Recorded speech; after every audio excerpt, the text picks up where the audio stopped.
On RetroFab Diaries now, we are talking etiquette with a hospitality consultant, Wilma. Today, we are talking about business meal etiquette.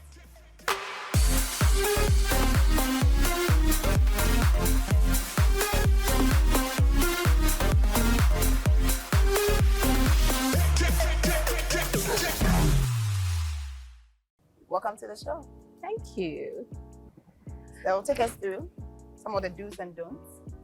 So it's interesting. Business meal etiquette for us just means that with the normal business meetings that people have, they feel trapped in conference rooms and all of that. And if they actually want to figure out who a real business partner is, you'll be taking out for a meal. At least I would do that. Now, having worked in hospitality, we notice this a lot, and it only makes sense, because if you're always trapped in a meeting room and you actually want to figure out who this new business partner is, you literally take them out for a meal, and then you see what manners they exhibit there. Sure. They sit across from you, you see how they talk to the waiter and everything, and it tells a lot about a person. Great. So take us through some of the things that we're going to learn today. So basically, I will just run through a regular table setting. Okay. Before that, I need to say that if you are the one hosting the meal, you will make it a point to study which place you want to go to. You'll give hints to the person you're inviting. Do you want to have a mean steak at X place?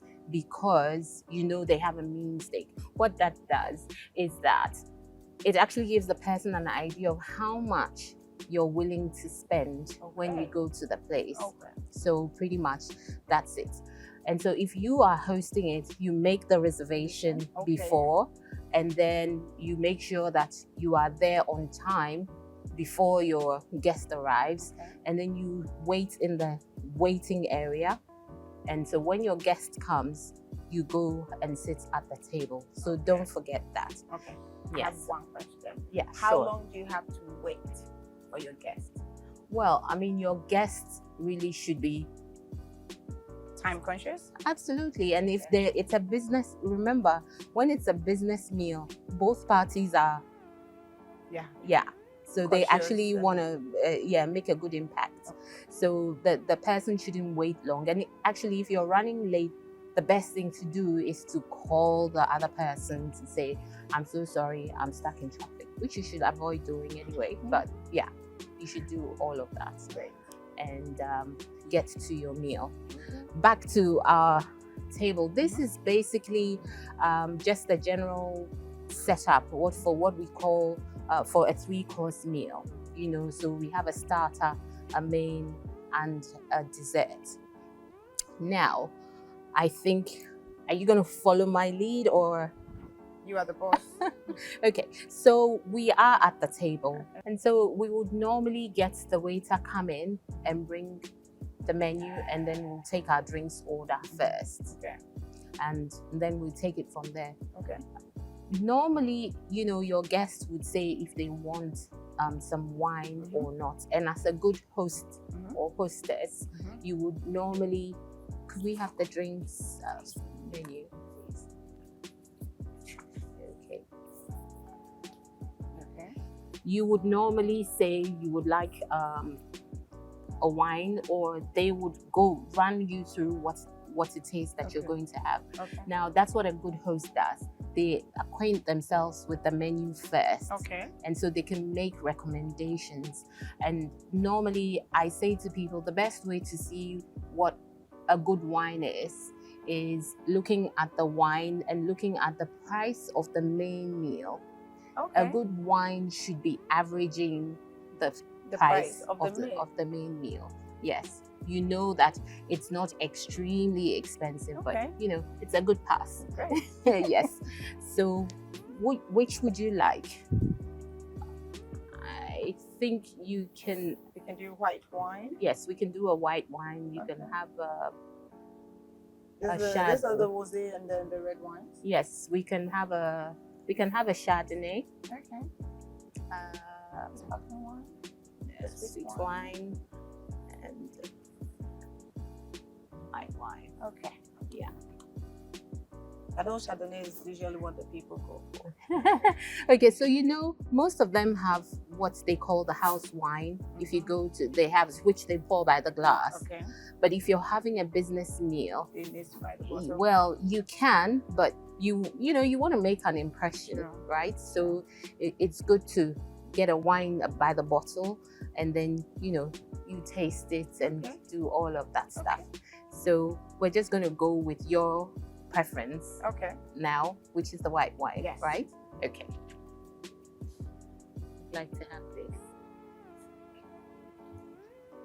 Okay. So interestingly enough, that with business meetings, initially people feel like it's a stiff thing, and Yes. I think it's like that too, because you see, you are with someone that you want the person to be your partner in business. So it's like, you have to compose yourself. You have to be at your best behavior. So that makes you a bit uptight. But you can't do that for too long. Sure. That's the wonderful thing about it. And that's the difference between that and the meeting room. You eventually loosen up. In fact, when you have had a glass of wine, you will loosen up. And I know that one. And so and this is where you actually have to behave as well. So don't go overboard as the guest. You come and then have 3 glasses and then continue having some more glasses, and then you start misbehaving. Sure. So you mentioned that, before you go into any business meal, you need to give hints and stuff like that. Do the guests always understand when you give the hints in this way, or when they don't, you need to actually tell them that, okay, this is where I'm actually taking you, and because they are good in this and good in that and stuff like that. So once you are the host, you sort of take the lead, but you want to know where the guest wants to go or what sort of food they have. And if the guest says to you, oh well, I'm not sure, or they really leave it up to you, you show them exactly where you think would be a good fit for what you want to do.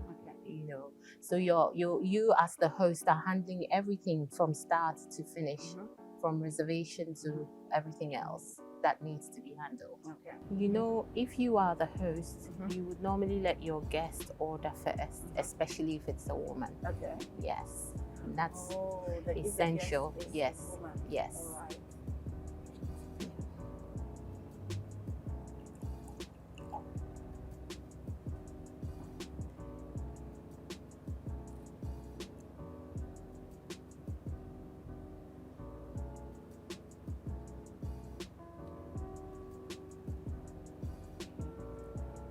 Not bad.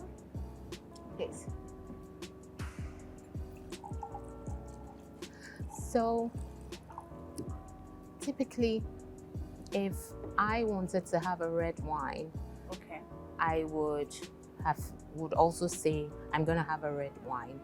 And you would notice that the red wine glass has a bigger bowl than the white wine glass. You see the difference in the size of the glass.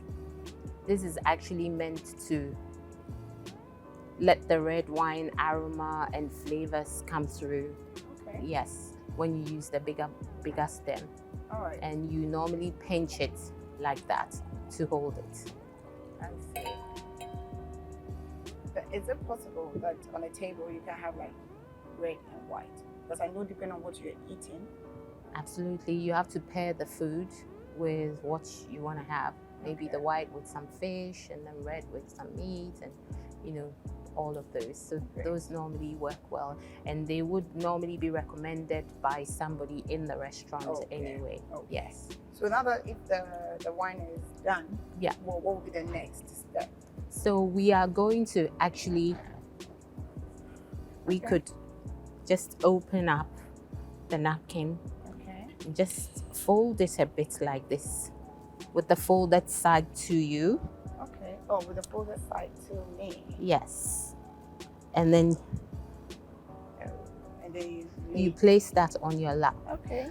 Now, this is the reason why we have the napkin, Okay. is to take all food bits that fall on you. Okay. Remember that you have a good sitting posture when you're at the table, Okay. your feet flatly on the ground, and then your back touching The chair as well. Okay. So this is the thing. You would go out normally and see people just move the napkin, and then something. flap it, and then you put it here as a bib. Yeah. No. No. That's a no, no, no. No, no, no. Yes. Especially for business meetings. Okay. You can't do that generally, and then you can't do this. And I've had people also ask, what if we are having fufu? Now, this is the thing. If you're going to a business meeting, there are certain foods to avoid if you want to make an impression. You don't go and have fufu if you can't handle it. Okay. If you're going to have fufu, you might as well have it with a spoon if you're going to be able to handle it. Okay. So that's the difference, All right. really, with that. Okay. So what will be that? So I'm just going to go through for the sake of what it is that we're doing, so we understand our plates. Okay. The simplest way of looking at the place setting is to think of my favorite car, which is the BMW. Okay.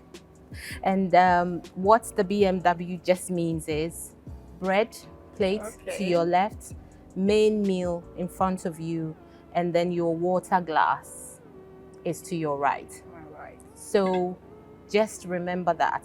Okay. Bread plate, main meal, and water. You'll see that all the drinks are to your right. Okay. And then your bread plates, solids, will be to your left. If you also had a plate of salad, it would be this way. Okay. And you would see that the bread plate has what we have, the butter knife. Okay.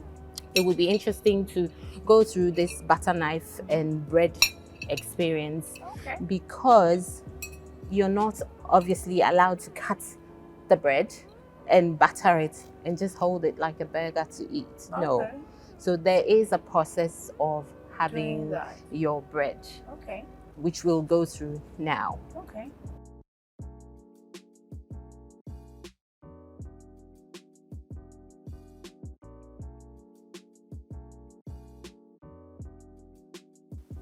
So normally you break the bread into with your hand. Yes, with your hand. You break bread with your hand. Okay. And then you take them bite-sized, how you want to have it. Okay. So you take a piece, obviously, and then you take your butter, Okay. and then you butter it as you put it, as you want to eat it. So Okay. as you put it in your mouth. So there you go. My butter is not opening. Oh, there. Did you get it? Yeah. There we go. Yeah. Okay. So I have the bread in my hand. Yes. And then you take the butter, however much you want to have on there. Okay. And then if I want this much. yes. And then you butter it, and then You eat it. yes. Interesting. So you're not going to cut with a knife. No, you're not going to cut it in a knife. You're not going to butter it and put jam and all of that in there. This is where all the action is, where the bread is concerned. Ah. Yes. And sometimes they may bring a loaf of bread for the entire table. Now, what you do with that is, remember to always cut the loaf of bread with a napkin around it, because you don't want to spread your germs with other people as well. So remember, BMW, bread, main meal, and then your water is to the right. Okay. Now we'll come to the table setting itself.